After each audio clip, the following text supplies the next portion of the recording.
Queridos, que alegria estarmos juntos nesse terceiro trimestre de 2022, estudando as nossas lições de adultos. Na aula de hoje, estudaremos um assunto importantíssimo, fundamental para a nossa vida. Lição de número 2, do dia 10 de julho de 2022.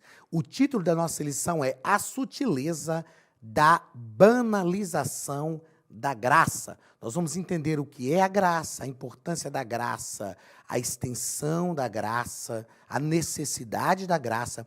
Sobretudo, vamos pensar também nesta banalização da graça que, infelizmente, nós temos visto nos nossos dias. Não é algo novo, não é algo que está acontecendo só agora, como diz Salomão ao escrever Provérbios.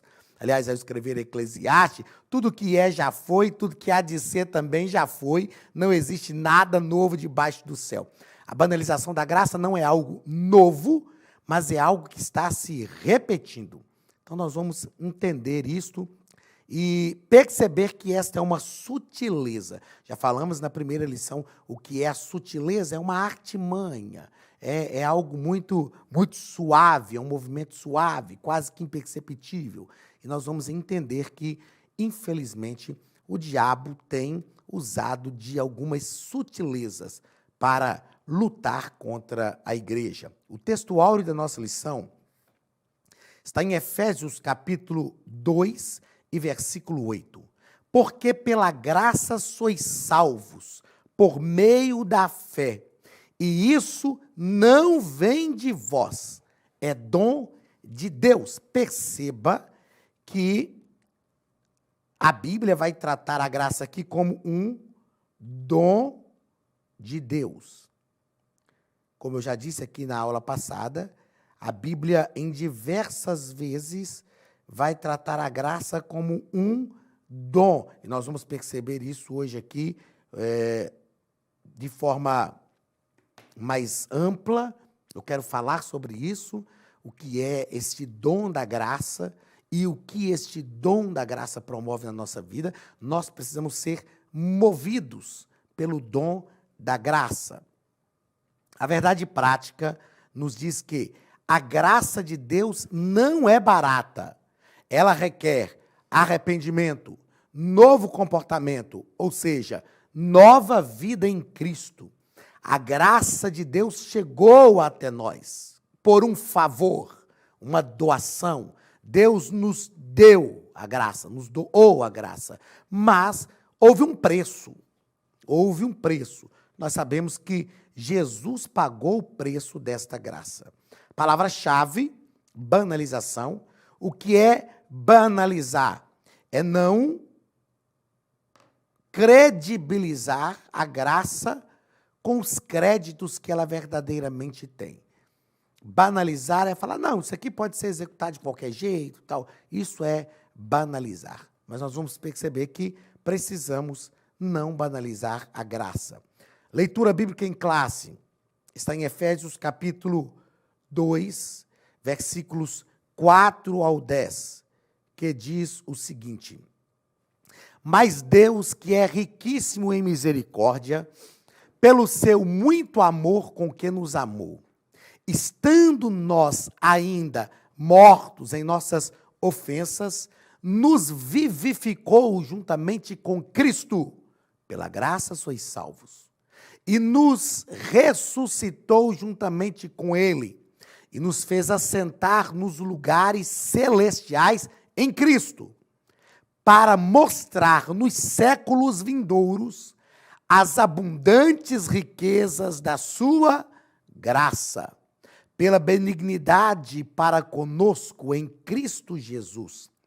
Porque pela graça sois salvos, por meio da fé, e isto não vem de vós, é dom de Deus.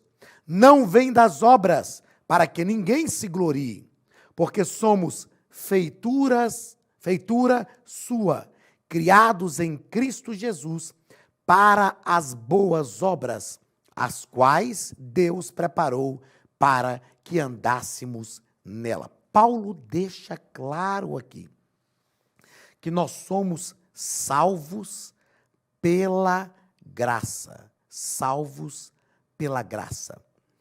Como eu disse, a Bíblia sempre vai tratar a graça como o dom, um dom.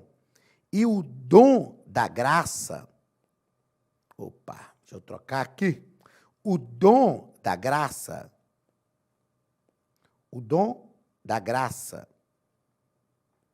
deve gerar atitudes em nós. Quais atitudes nós temos movidos pela graça? As atitudes que nós temos movidos pela graça são atitudes que Cristo também teria se estivesse em nosso lugar. Perceba que quando Paulo escreve aqui para a igreja, ele vai falar que a graça é dom de Deus e nós precisamos entender o que é esta graça. A gente geralmente define graça como um favor, só que o favor da graça está na doação, na concessão que Deus nos fez da sua graça. A graça, na verdade, é um dom. É um dom. A concessão dela é o favor. Outra coisa interessante é, por que Deus nos concedeu este dom da graça? Paulo fala aqui, para mostrar nos séculos vindouros as abundantes riquezas da sua graça. Paulo deixa claro que o objetivo de Deus, ao nos doar a graça, ao nos conceder a graça, é fazer com que o mundo conheça as riquezas da sua graça. Isso quer dizer que eu recebi a graça para proclamar. E proclamar o quê? A graça. A nossa proclamação no reino de Deus tem que ser a proclamação da graça de Deus. Da graça de Deus. Isto é muito importante para a nossa vida. Deixa eu falar isso de forma bem clara para você entender onde eu quero chegar. Quando a graça de Deus, quando entendemos que a graça de Deus realmente nos alcançou, esta graça não só nos projeta, não só nos motiva, não só abençoa a nossa vida, como esta graça nos faz mover por ela. Movidos pela graça, motivados pela graça, agentes da graça, proclamadores da graça. E aí se cumpre o versículo de número 7. Porque Deus nos deu a sua graça salvífica para mostrar nos séculos vindouros as abundantes riquezas da sua graça. Então, através de nós, a graça de Deus é manifestada para a glória do nome de Jesus. Vamos aos comentários da nossa lição. Como você sabe, a nossa lição é comentada pelo pastor José Gonçalves, um exímio mestre na palavra. E no primeiro ponto ele vai tratar sobre compreendendo a graça. Compreendendo a graça. Primeiro parágrafo. A graça é divina. Por que a graça é divina? Porque ela veio de Deus para a nossa vida. Nós pecamos, nos afastamos, em Adão nós nos desviamos, mas a graça de Deus nos alcançou. Deus é um Deus que vai sempre atrás do perdido. Deus é um Deus que não abandona. É interessante que eu cresci no meio cristão evangélico. E eu cresci ouvindo pessoas dizerem o seguinte: quando nós falhamos, quando nós pecamos, o Espírito Santo nos abandona, nos deixa. Isso não é verdade. A Bíblia diz que ele se entristece. Entre se entristecer e nos abandonar, existe uma lacuna muito grande nisso aí. O Espírito Santo, ele se entristece, mas se ele nos abandonasse, como é que nós seríamos convencidos a retomar a caminhada cristã? Como que isso aconteceria? Não haveria jeito, não teria como. O Espírito Santo não nos abandona, ele se entristece. Deus é o único Deus que vai atrás do perdido. Deus é o único Deus que procura o pecador. Deus é o único Deus que se esforça, que abre mão de alguma coisa, que doa alguma coisa. Ele nos doou a graça e pela graça nos doou o seu Filho. A graça é divina. Segundo parágrafo do primeiro ponto, a graça é imerecida. E aí eu fiz questão de anotar aqui algo que eu já disse agora há pouco. O favor imerecido da graça está na concessão da graça feito por Deus. O favor imerecido está na concessão da graça. Nós não merecíamos, mas Deus nos concedeu a graça. E Deus nos concedeu a graça como um dom, a fim de que ela gere em nós as atitudes da graça.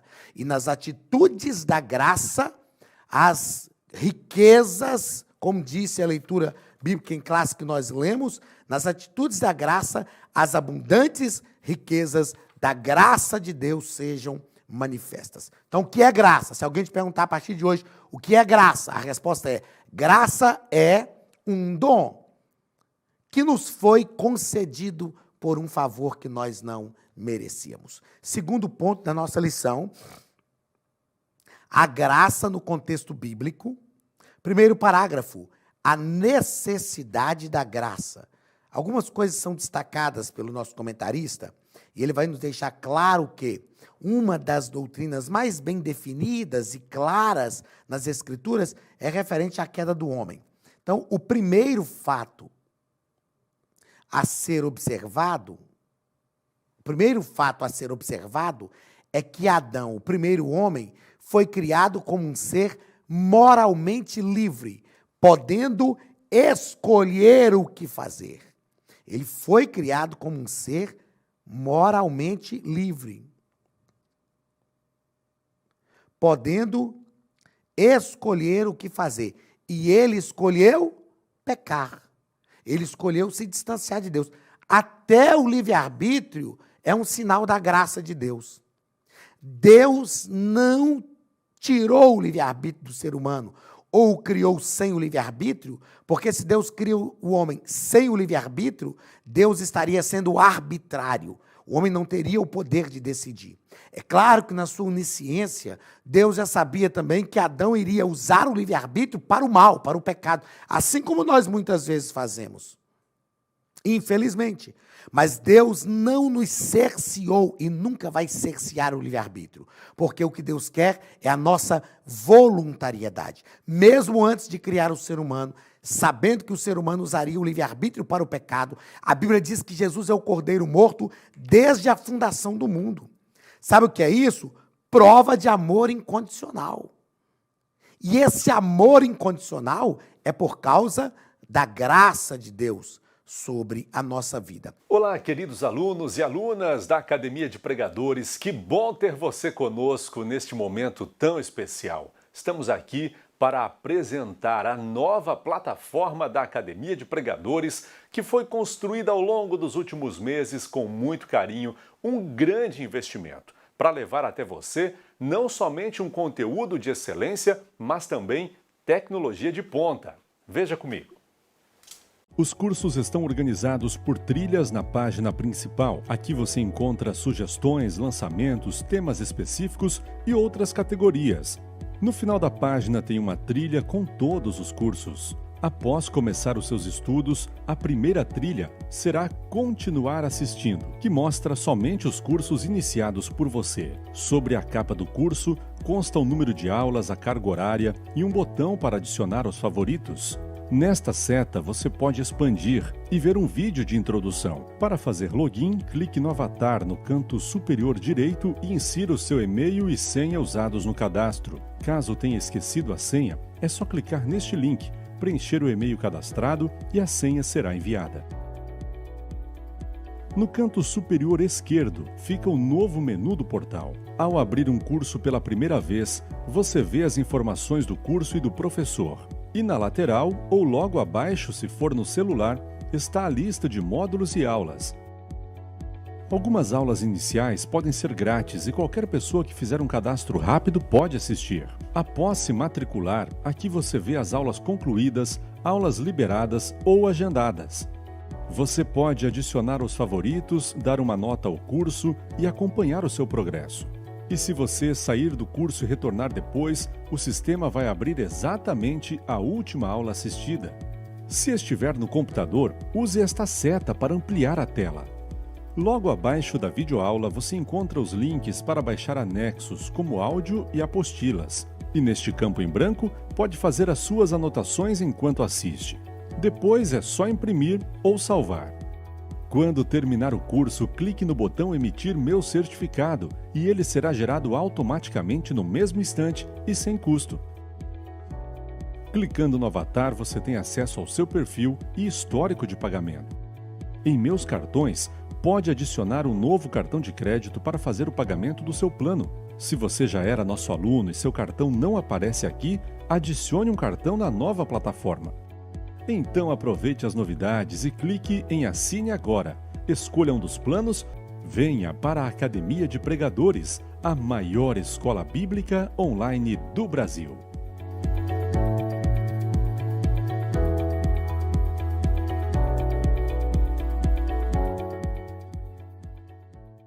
Um segundo fato aqui, olha, que o comentarista nos propõe, é que a queda do homem produziu consequências tanto para ele como para a sua posteridade. Esses dois fatos são importantíssimos para nós entendermos a necessidade da graça. A queda de Adão não trouxe complicações só para ele, mas para a sua posteridade e também para toda a natureza criada. Deus falou com Adão: olha, a terra é maldita por sua causa. E por causa da graça de Deus, tanto Adão teve a oportunidade de ser restaurado, como nós, que somos a posteridade de Adão, temos a oportunidade, estamos sendo restaurados por esta graça. E a natureza vai ser restaurada.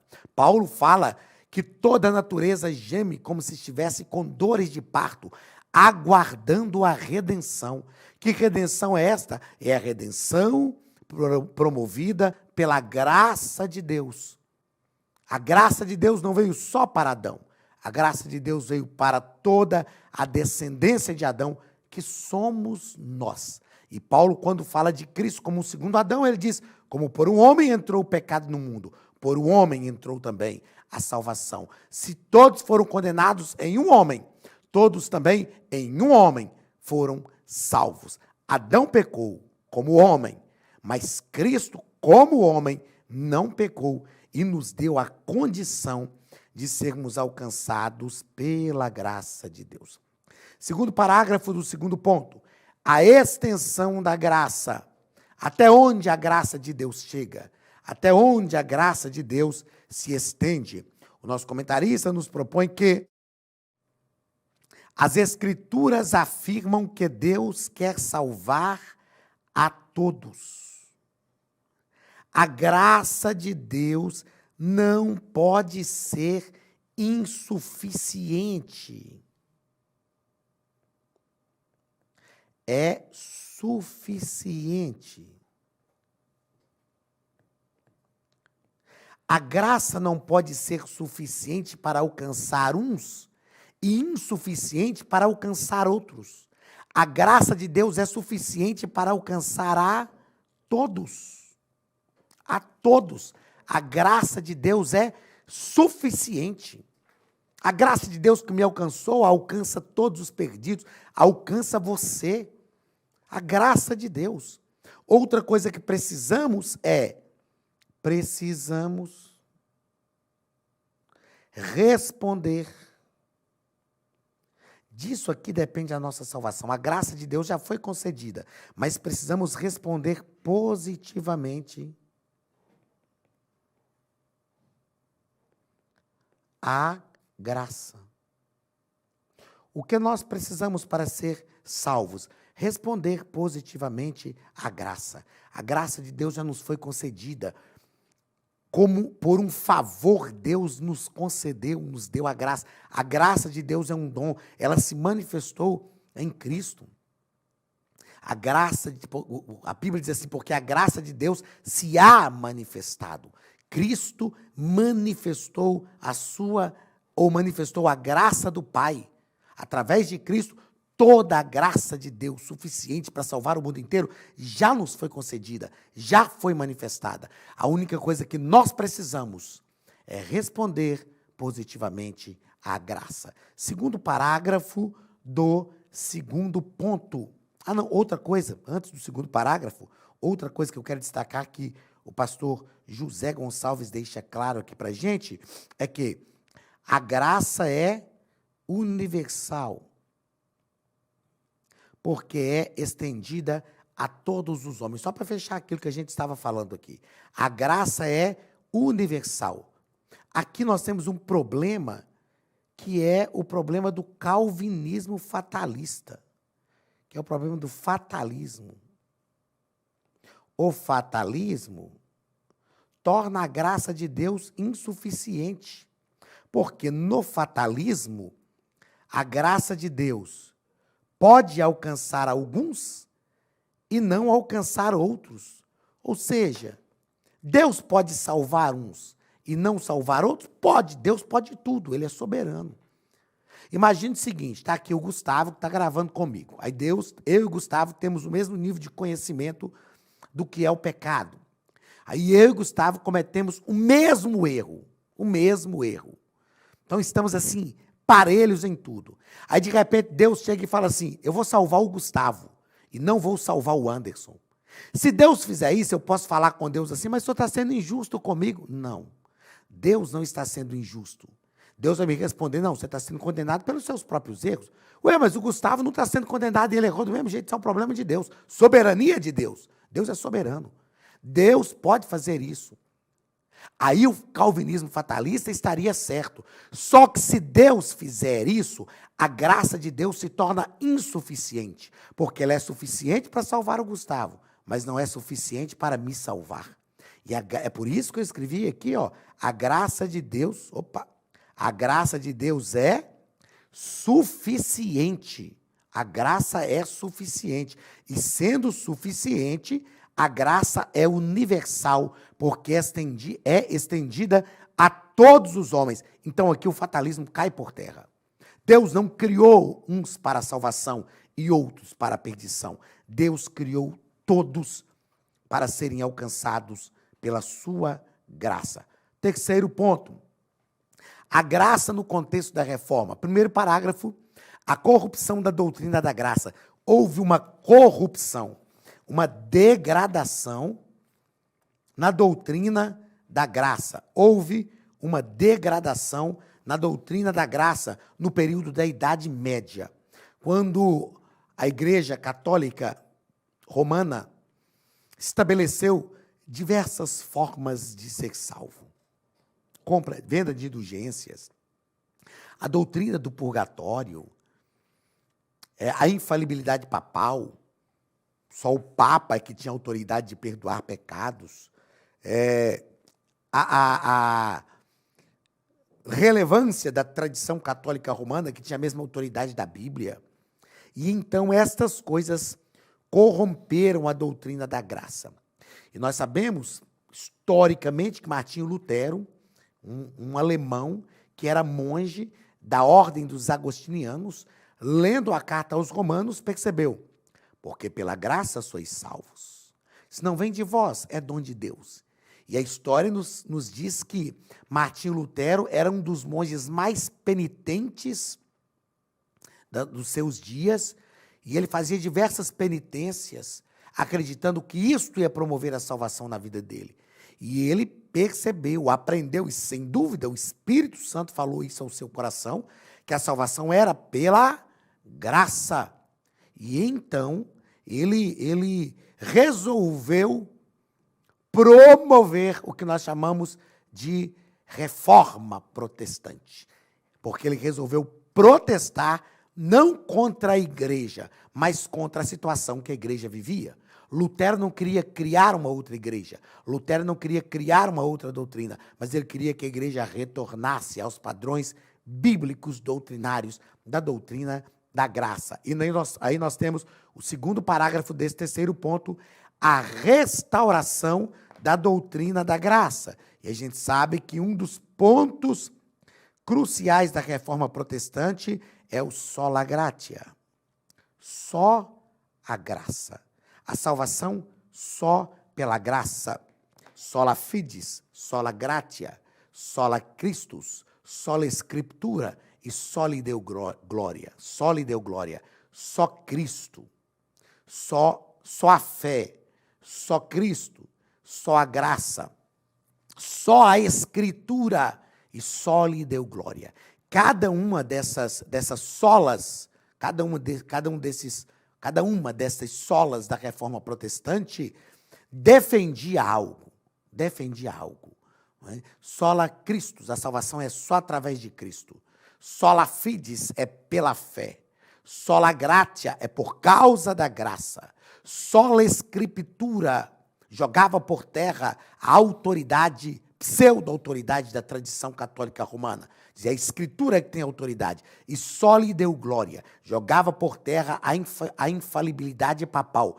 A Deus toda glória. E a partir da reforma protestante, nós começamos a ter novamente uma ênfase sobre a doutrina da graça. Aí nós vamos perceber o surgimento depois dos puritanos e da linhagem dos puritanos, nós temos o surgimento do protestantismo, que é o protestantismo já moderno, o protestantismo que nós temos hoje. Quarto e último ponto da nossa lição. A graça no contexto contemporâneo. A graça barata. A gente ouve muito essa expressão. Nós estamos vivendo hoje um barateamento da graça. O que é esse barateamento da graça? O nosso comentarista nos coloca aqui, que o evangelho expresso por alguns ensinadores não reflete mais a graça.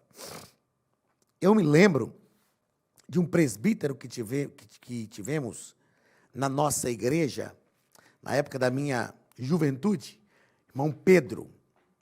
E o irmão Pedrinho, que tinha uns 2,10 metros de altura, mas a gente chamava ele de irmão Pedrinho, um carioca. Eu disse aqui, me parece que na nossa primeira aula, ele dizia assim, irmãos, Deus é graça, mas não é brinquedo. Irmãos, Deus é graça, mas, o carioca, né? Mas não é brinquedo. Mostrando o seguinte, que o dom da graça nos alcançou, e como eu já disse aqui, vou repetir, nós devemos ser movidos pelo dom da graça. A graça de Deus não nos alcançou para a gente viver de qualquer jeito. A graça de Deus não nos alcançou para nós vivermos de qualquer forma. A graça tem que produzir algumas coisas na nossa vida. A graça produz fidelidade a Deus. A graça produz renúncia. A graça produz sinceridade ao Evangelho. A graça produz novos valores na nossa vida. A graça produz um realinhamento de conduta. A graça produz essas coisas na nossa vida. Não me venha dizer, não, o importante é a graça. Fomos alcançados pela graça. Não, a graça de Deus agora. Deus vai salvar a todos. Deus vai acabar, no final das contas, por causa do seu amor, Deus vai acabar aceitando todos. Deus é tão bom, Deus é amor. Vivemos o tempo da graça. Vivemos a dispensação da graça. Jesus Cristo veio como réu. Hoje ele é o nosso advogado, mas ele virá como juiz. Como réu, ele assumiu todas as nossas dores. Todo o nosso pecado, diz Isaías, caiu sobre ele. Como nosso advogado, hoje ele intercede por nós junto ao Pai. João diz, filhinhos, não pequeis, mas se pecardes, tendes um advogado junto ao Pai. Parece que João fala assim, gente, não pequem. Mas ele diz, puxa vida, é difícil para esse pessoalzinho aí não pecar, eles vão pecar.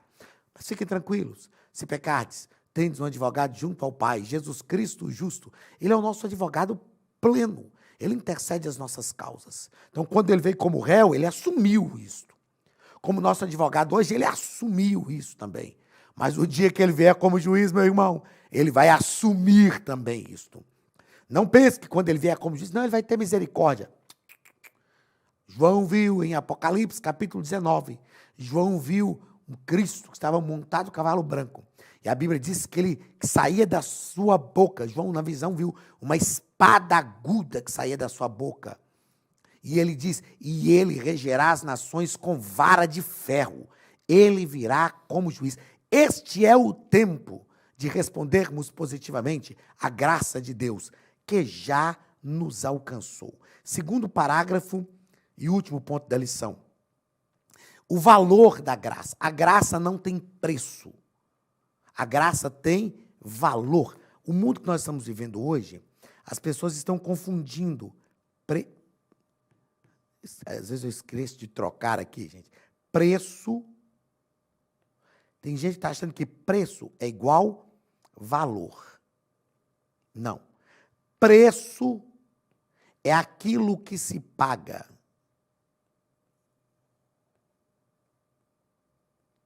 Preço é aquilo que se paga.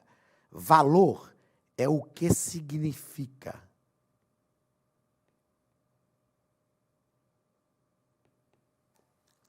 A graça para nós não tem preço. Mas alguém pagou o preço da graça. Alguém pagou o preço. O nosso comentarista coloca aqui que o preço custou caro. Para nós não tem preço, mas Cristo pagou o alto preço. O alto preço. Tem um hino antigo que a gente canta que diz, eu sei que foi pago um alto preço, para que contigo eu fosse um, meu irmão. Jesus pagou o alto preço. Para nós, a graça não tem preço, mas a graça tem um valor. O valor da graça. Por quê? O valor da graça nos arranca do inferno e nos coloca no céu. O valor da graça, nos diz a Bíblia, que nos tirou do reino das trevas e nos transportou para o reino da sua maravilhosa luz. O preço que foi pago pela graça nos arrancou do reino das trevas e nos transportou para o reino da sua maravilhosa luz. A salvação é de graça para nós, mas custou o preço caro do sangue de Jesus no Calvário. Que nós possamos entender esta graça e que possamos valorizar esta graça. O que é valorizar? Não é entender o preço, mas é entender o valor do que Cristo fez. Nós não conseguiríamos pagar este preço, mas em Cristo o preço foi pago e isto tem um valor fundamental para a nossa vida. Deus te abençoe e que o valor da graça esteja impregnado na sua vida para a glória do nome de Jesus. Um abraço e até a nossa próxima aula em nome de Jesus.